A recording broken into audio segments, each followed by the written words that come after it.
Momentum is often treated as something fragile, something binary. It's treated as if it's a state that you have or a state that you don't have. And once it's gone, we make it mean all kinds of terrible things. And then, of course, our progress disappears. Welcome to your daily hit of grace and grit, your quick dose of inspiration to kickstart your day. This show is proudly sponsored by Rumble and Rise. To find out more about joining Rumble and Rise, head on over to graceandgrit.com/ready to rumble. I'm Courtney Townley, and here is today's hit. This belief is especially punishing in midlife because it assumes that life should move in a clean, uninterrupted line. But that is not how life works. That is not how human beings work. That is not how change works. Momentum is not a permanent condition. It is a temporary byproduct of engagement. It rises when energy and capacity and circumstances all align. And it fades when they don't. So illness, emotional stress, hormonal shifts, travel, grief, or simply carrying a heavier load during a season of life all has the potential to disrupt momentum. And that disruption is not failure. It's reality. What causes women, I believe, to stay stuck isn't losing their groove, because we all lose our groove from time to time. Women stay stuck because of the meaning they assign to losing momentum.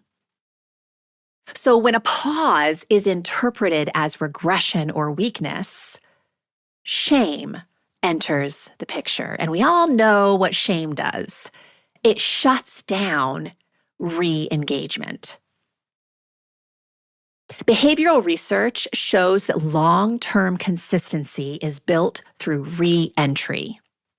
A practice of re-entry. I'm going to say it again because this is so important.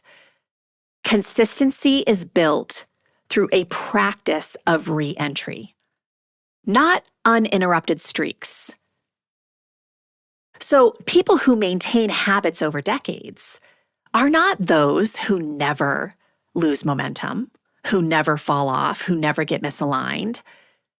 No, they are the ones who practice the re-entry.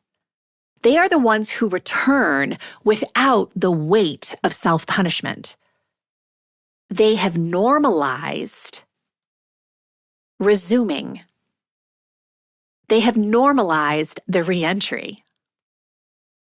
I've mentioned James Clear many times on this podcast.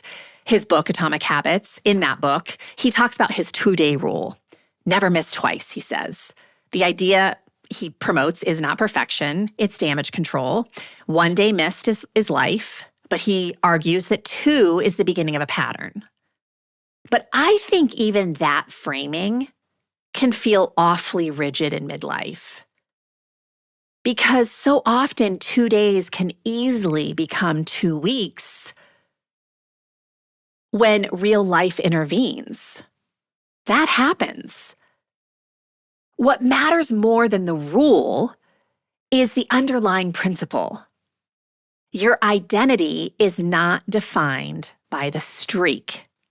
It is defined by your willingness to return. The return is the work. The return is where real strength lives. So midlife asks for a more mature understanding of momentum, one that allows for cycles, seasons, and recalibrations. Momentum doesn't disappear. It waits for you to reconnect.